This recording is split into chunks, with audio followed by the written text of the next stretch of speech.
r/nosleep. Posted by Reddit user luckieslin. My family just moved into a new house. We found a strange set of rules to follow. Part 2. I was frightened when I entered the house again. My parents had calmed down. Dad was sitting at the kitchen table. Mom was cooking dinner. I said that I didn't find the mirror in the garage. Mom simply replied, "We'll look for it together tomorrow, alright?" I nodded. I wasn't in the mood to eat something, so I just went up to my room, streamed shows on my TV until I fell asleep. But I didn't sleep long. At around 2:50 a.m., I woke up. The TV screen was static and I felt strange. It was strange. My room was unnaturally cold. I was shivering. And then I noticed it. The mirror was back on the wall, right where I found it when I moved in. I was curious. Had my mom put it back there? Why would she? She said we'd look for it together. While I was thinking, I recognized quick movement in the mirror. Just for a short glimpse. My hackles raised. What had I just seen? I stood up and moved closer to the mirror, now standing right in front of it. For a while, there was nothing. I just stood there, alone, in my room, lit up from the static screen and the bright moon shining in. But then I saw it, and up to this day, I can't tell what it was. It seemed humanoid, but it wasn't human. It was several humans. The body parts in the freezer, mixed together into one creature, moving on 2 legs with additional extremities all over its body. Hands, arms, legs, feet stood out all over it. Like I saw it in the freezer. Some parts were beginning to rot. Others seemed pretty untouched.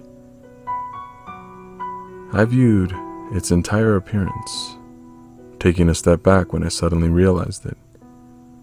The eyeball that watched me.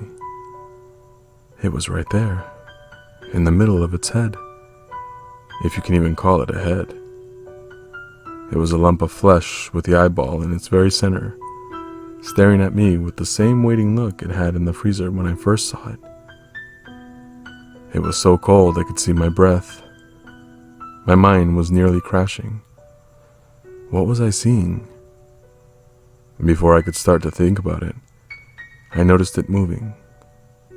It seemed to come closer.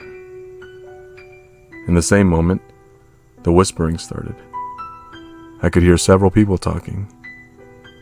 They were saying entire sentences, but I could only understand some words. More sacrifice. Mistakes. I stood in shock, not knowing what I should do now, until I remembered the rules. I quickly pulled the blanket off the bed and covered the mirror with it. The whispering stopped immediately, and I let out a relief sigh. I sat on my bed. My head felt hot. My mind was racing. Again, my thinking was interrupted.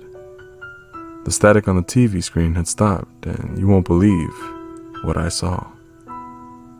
The creature, the same one I'd seen in the mirror just seconds ago, now on the TV. Now I could understand the whole sentence, that it was coming out of the speaker.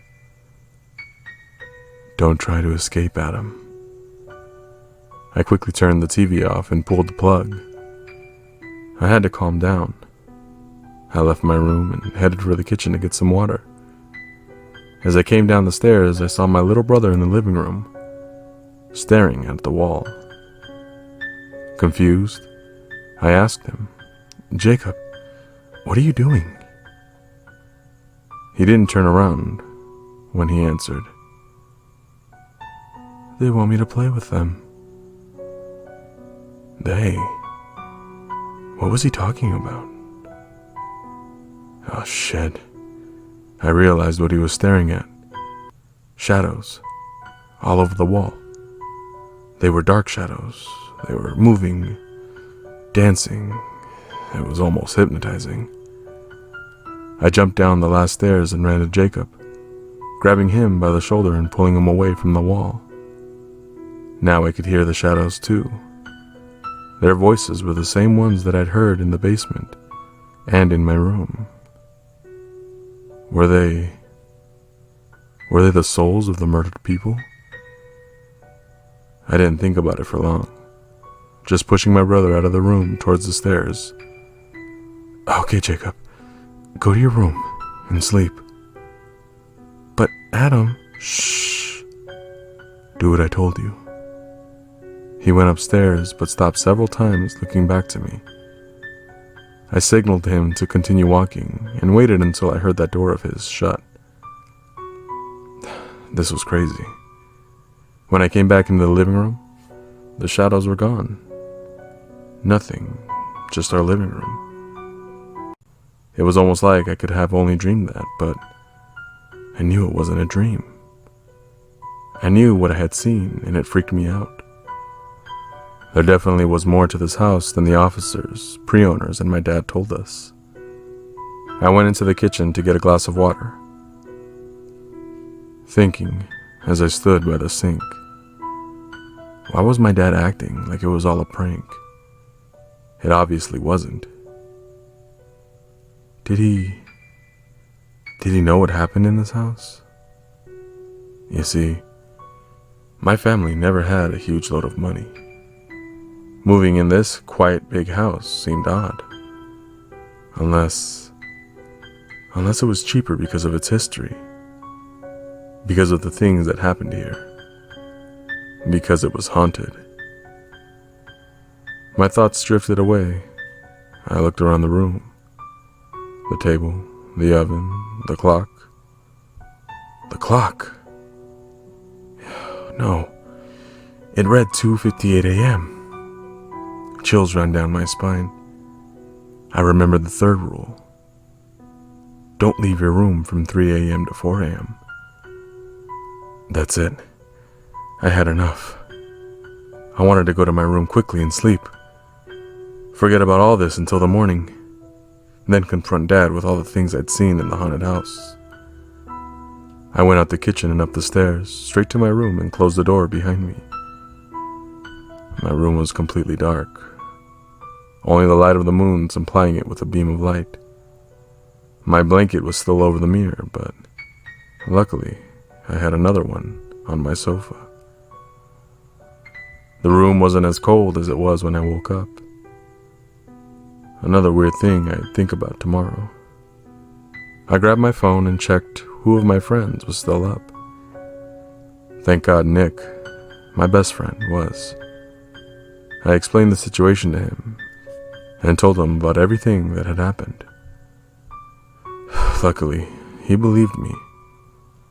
It was good to have someone who didn't ignore you. I spent the next hour texting with him until I eventually fell asleep again.